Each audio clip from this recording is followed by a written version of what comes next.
Hey everyone, I hope you're all doing well today. This time we are going to be talking about Corridors of Time by Jeremy Dunn. So, this book is primarily a retelling of the plot of Chrono Trigger, which is good because, I like Chrono Trigger and I think having a novelization of the game is pretty great. Jeremy does add a few things to it, however, I don't think he really did enough to move past being a novelization of the game. He had some commentary, which it makes some sense. It does make sense. I do like the fact that he adds a little bit more into it. There's some attempts at humor in the book, which kind of fell flat for me. I kind of found it a little bit more miss than hit, and it does get a little repetitive when he kind of uses the same joke over and over again. There's a reason for it, but I think, after the first 3 times, I kind of got the point, and it stopped being funny. What he does do a good job of is adding in some of the differences between the SNES version and the DS remake, like some of the endings that are not in the SNES version, and a few of the name changes and that sort of thing. There are also a couple of minor spelling errors in here. Well, there are a lot of minor spelling errors in here, to be honest with you. It doesn't really detract from the narrative too much, but there are enough that it kind of becomes noticeable. Anyway, let's go a little bit more in depth with the stuff that I do like.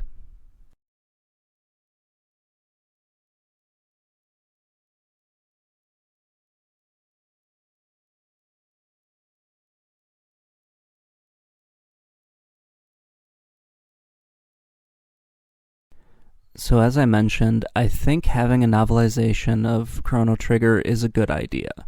It's got a pretty good story to it, and I think having something like this is pretty helpful. I like the things that Jeremy focuses on and how he retells the story, and I really like how occasionally he points out some of the weird stuff that happens in the game that doesn't necessarily make sense.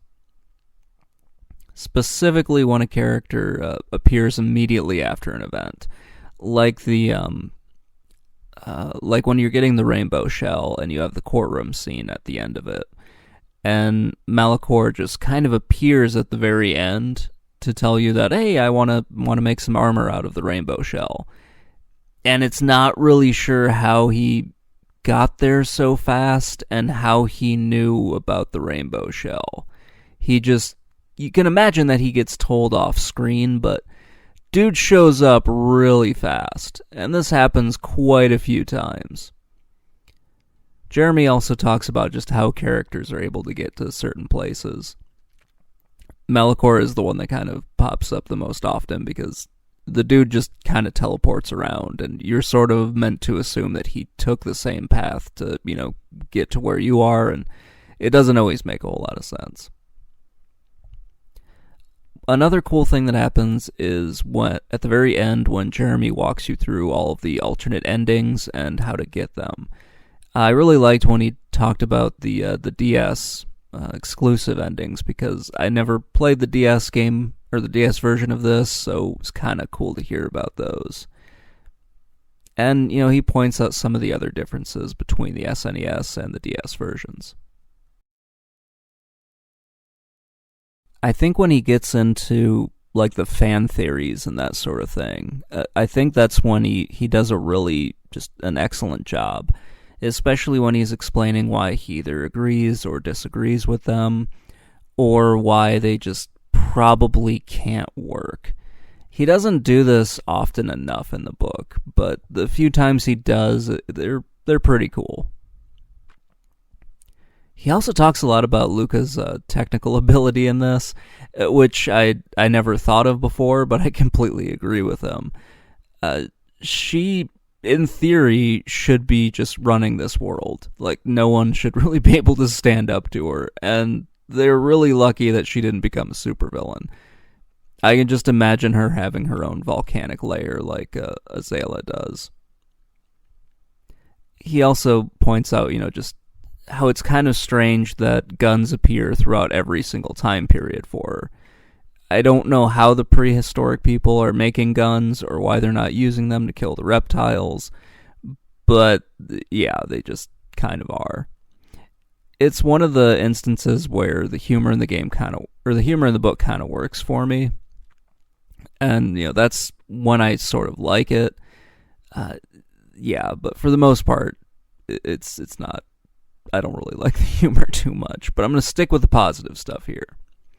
I never remember questioning a lot of the things that Jeremy was talking about as a kid because, I was a kid. I was used to pretending that, like, sticks were guns. Oh, I was probably more open to weird stuff happening in video games and, using my imagination and that kind of crazy thing. Overall, I really like the way that Jeremy retells the story, and I do like the comments that he does include. I just wish that there were more in there.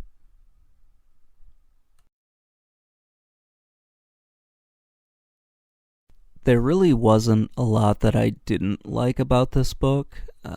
I mentioned earlier, he makes several attempts at jokes in this. Most of them don't really work for me. There are some funny ones in here, but sometimes it kind of feels like he's trying to force something to be funny. Like whenever something slightly scary or gruesome happens, he'll point out that the game was rated E for everyone. And that was funny the first, one or two times, but more along the lines of I guess it is kind of weird that they have that in there, and it has the rating on it that it has. But when it keeps happening, especially in the same chapter, I was sort of like, yeah, I got it. It wasn't really all that funny, and now it's just more annoying. It also would have been nice if this was more focused on, like, Jeremy's experience playing with the game. Maybe, like, his first experience playing with it and how it's different now, like what impact the game had on his life, that kind of thing. While I was reading this, I kept thinking back to how, like, the boss fight books are written. How some of those kind of intertwine more of... they intertwine history, like a personal narrative and like a personal experience, and some kind of criticism of the game or praise of the game. Corridors of Time kind of reminds me of something that would be in boss fight books, but I don't think it's really, like, quite there. It's not quite as good as those. The thing that I have written down here is it doesn't quite have the personality that those other books do. And yeah, I still think that here. It's good, but it doesn't really kind of elevate the story or elevate some of the stuff that Jeremy is trying to talk about, if that makes any sense. The last thing I've got on here, there are a number of spelling errors. They're usually minor, and I know why they're there. It's not really all Jeremy's fault.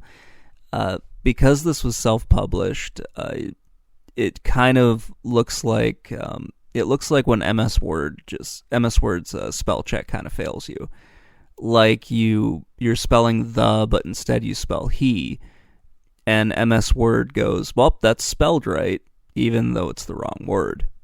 It just kind of sucks when that happens.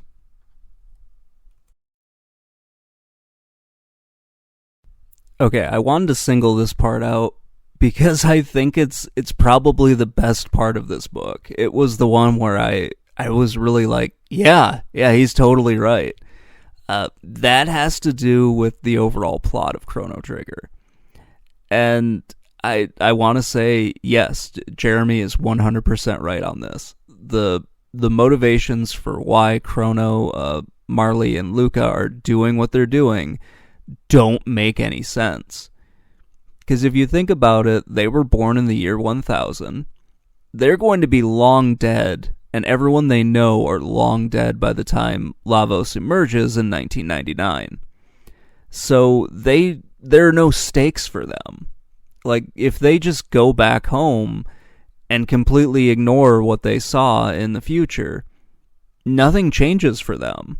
Like, Lavos is still going to be in the ground 999 years later. He'll come up, destroy the planet. They won't care. It does not impact them at all. And then when you start looking at the other characters of the game, you realize that it doesn't really impact them either. The only one that really has any reason to go and do the stuff that he's doing is Magus, because he is directly impacted by Lavos. Lavos is the one that, kind of takes over his mom, you can assume that his sister dies, even though you don't really know. You never really see Skyla again, so that's sort of debatable. But he's the one that is seeking vengeance against Lavos. He doesn't really care about the planet, he just wants to get revenge on it. I mean, you look at the other three characters, like Frog is from the year 600. He does not care about, like, this is not going to impact him at all. And he does have a side quest where you have to go and, like, bring peace to Cyrus's body, and you have to and that boosts up Frog, it boosts up the Masmu and that sort of thing. And you find that sort of the death of Cyrus was still holding Frog back because he still blames himself. He probably would have gone to Cyrus's grave regardless of the fact that you were doing this. It's pretty... You can definitely assume he would have gone there. He would have, done the exact same things that you do in the game, with the exception of time traveling to get the tools and that sort of stuff. But he probably would have gone back and, at least tried to visit Cyrus's grave. He had to have known that's where the body was taken to. He had to know that's the resting place. He probably would have gone there at some point.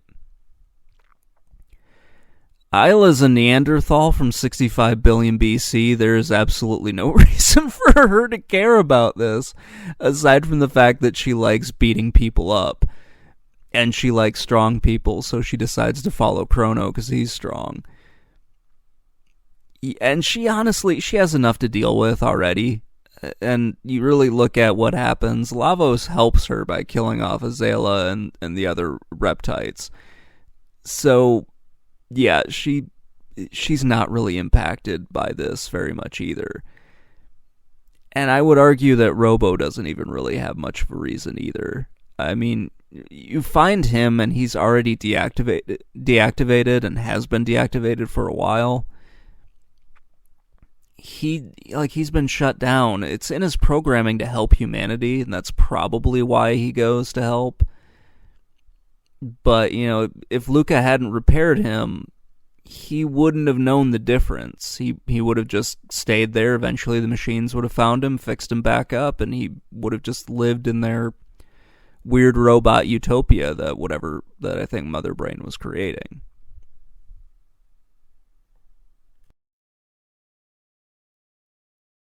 So Jeremy does make a suggestion, which I completely agree with, and that's moving Chrono, Marley, and Luca closer to the year 1999.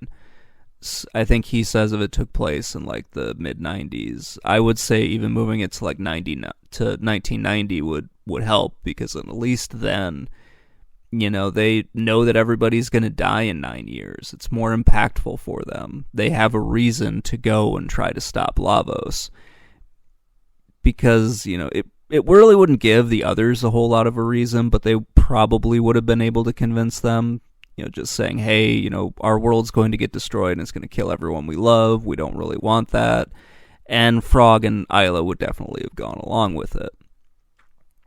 Magus would have joined just still out of revenge. Everything would have been fine. And Robo, he's going to get programmed to go along with you. Anyway, let's get into some of my final thoughts.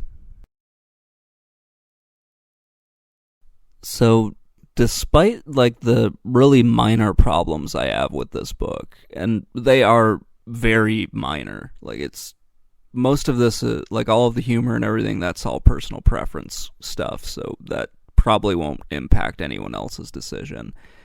The spelling errors they are not bad enough to take away from the actual writing. It's just, it's kind of annoying that they're there. It's really not a huge deal. For the most part, this is a very fun book. Like, I enjoyed reading it, especially when Jeremy got into fan theories, when he got into the differences between the two ports, and, when he started kind of spitballing about the plot of the game.